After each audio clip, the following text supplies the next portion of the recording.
Ito, kung may problema kayo sa tubo at nabulok na at nandito kayo sa Canada or sa US, panoorin nyo lang tong video na to at tuturuan ko kayo paano palitan ito. Parehas lang na technology ang gamit dyan. It's either copper pipes or PEX. Ito yung problema natin dito sa tubo. Nag-corrode na siya, tumutulo. Tapos ito yung tubo ng hot water. So ang mangyayari niyan, pagka pinabayaan mo yan at walang tao sa bahay at yan ay nabasag na tuluyan, babaha na dito sa basement namin. So ang gagawin ko, very tight yung distance ng magkabilang tubo, so mahihirapan tayong mag-cut. Ika-cut ko yan at papalitan ko ng PEX, yung plastic. Ito yung ganyang tubo na ngayon. Ito na yung bagong technology. Bali mostly ng copper pipes inalis ko na nung ginagawa ko yung basement. So mostly na napalitan ko na ng PEX. Ayan PEX na yan lahat. Dito ako sa washroom, labahan, kaya kahit nakalabas yan okay lang kasi nasa utility room tayo.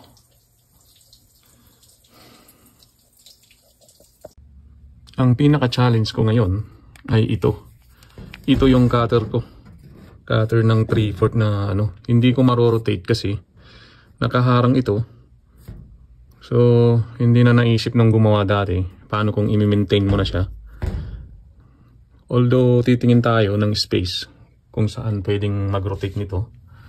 Dito malamang ito yung may space pero hindi pa rin akma yung yung tools na gagamitin natin, kaya titingin pa tayo ng mas maliit dito. Kaya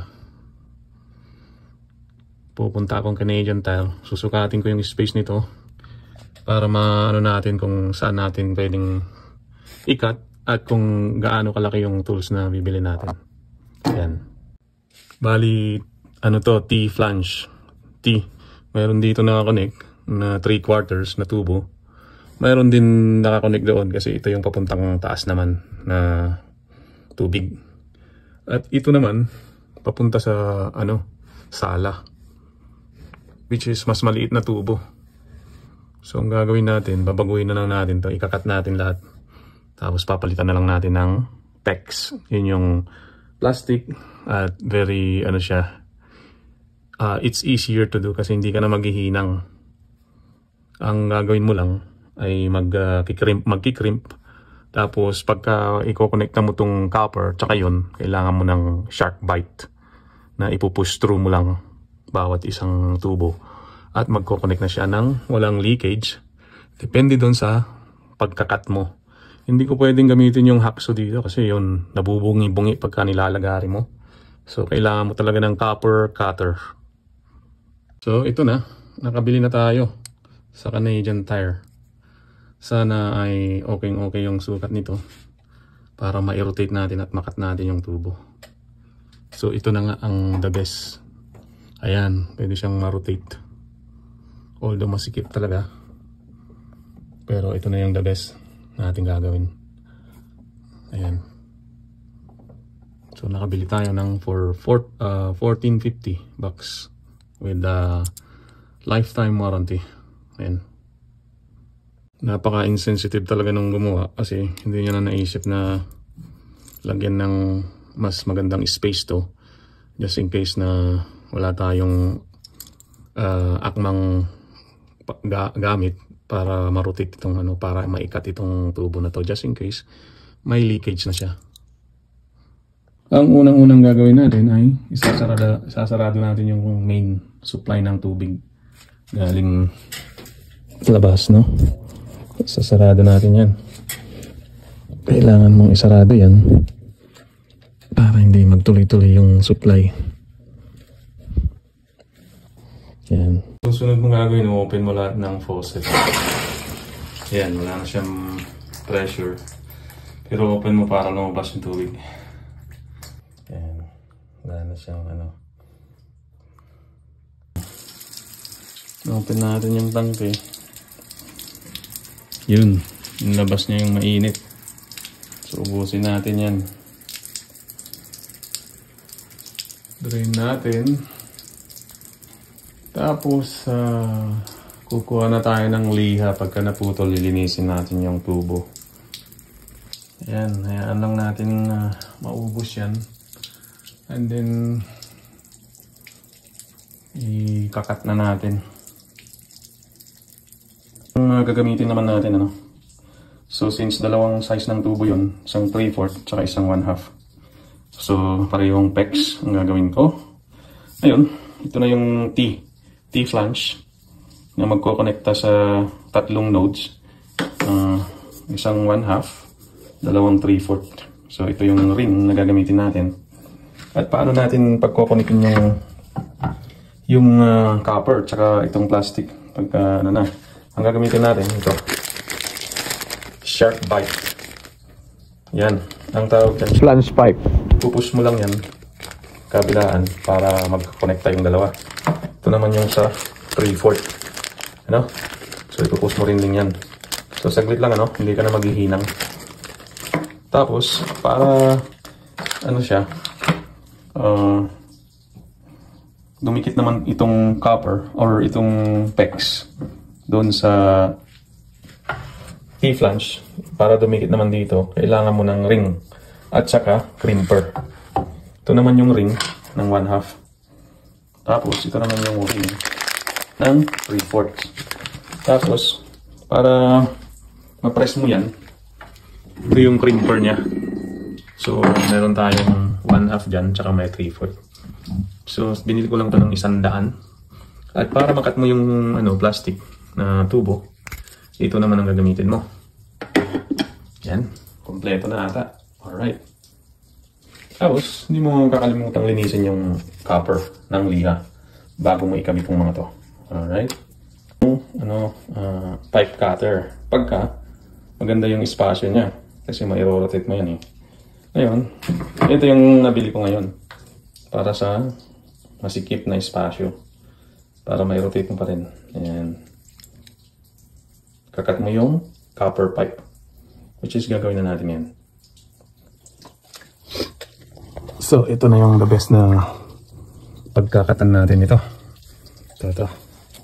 Kasi, dito may chance tayo maikot itong cutter. Ayan o. Titira lang tayo ng konting spasyo dyan para pag-insertan ng shark bite. Para sa conjunction niya. Ayan. I-set na natin to. So, may adjustable siya. So, mapapalakihan mo, mapapalitan mo. Yan ang gagawin natin.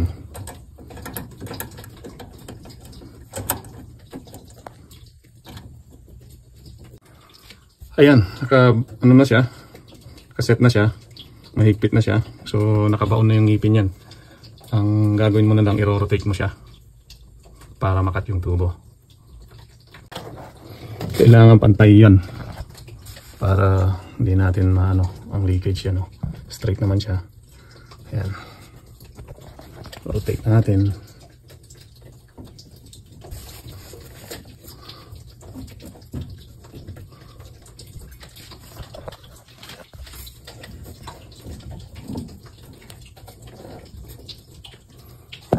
Nailinyan na siya. Hanggang sa matanggal, sa maputol.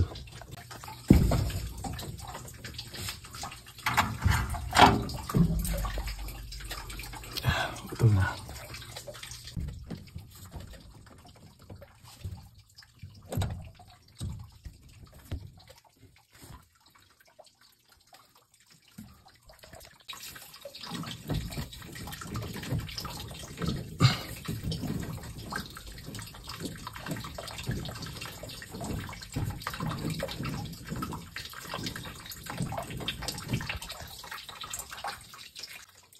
Ayan, putol. Isa pang puputol nating size. Ayan, nalinisan ko na. Medyo nahirapan ako mag-cut dito. Kasi umaalis yung cutter sa sa nakagat niya. Kaya may ginamit akong isang tool pa. Ayan, nalinisan ko na. So ikakabit na natin yung conjunction na SharkBite. Yung medyo nahirapan tayo dun sa kanan na 3/4 gamit ito. Hindi siya kumabaon masyado at lumilipat-lipat yung sugat ko. Kaya ang ginawa ko, itong ginamit ko kasi may space naman doon. At least ito naka-fix yung kasi dito yung higpit, unlike dito ito yung higpit. So ito bumabaon talaga yung ngipin kasi dyan yung higpit. Ayun, buti na lang na-fix. Kung hindi maraming sugat, may possibility na maglilik ito. Alright, finish. Inventory ng gamit, tapos ibabalik natin sa tamang lugar para pag ginanap nandiyan ulit. Yan, tinatawag nating SharkBite. Pupush mo lang yan.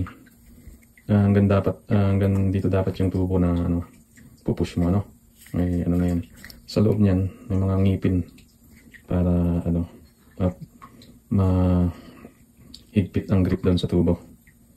Ayan, so ipupush natin. Yan Ayan, pupush natin yan dyan. So, na-push na natin. Tutugtugan na natin ng PEX pipe. Itong ganitong plastic. Ayan. Ayan, nasukat na natin yung pipe, So, ito yung kailangan nating length. Puputulin na natin yan.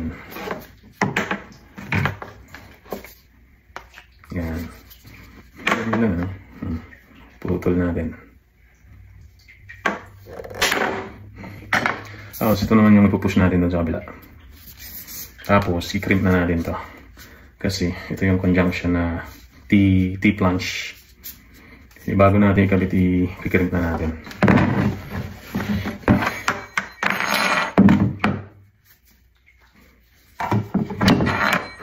Pag-crimp niyan. So, insert natin maigi yung fittings na yun.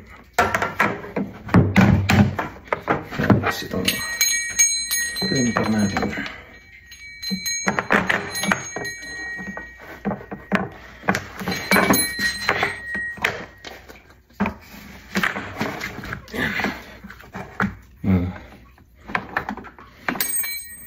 Tapos na yun.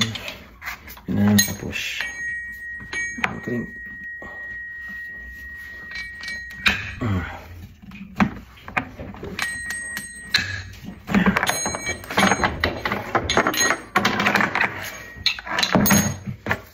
Crimp na yan. Hindi naman tanggal. Tapos ito naman sa kabila. Kaya natin din.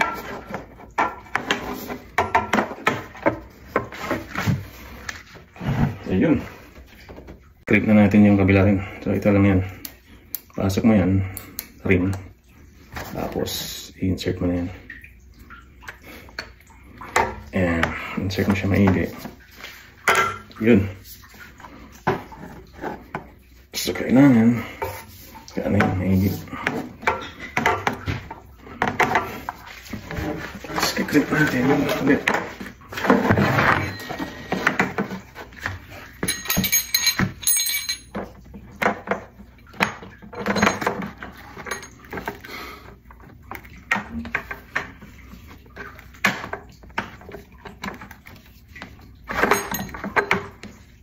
Open na natin to.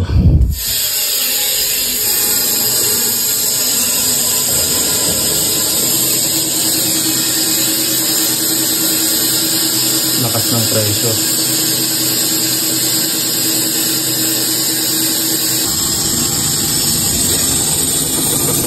So ito yung ginawa natin, so far so good.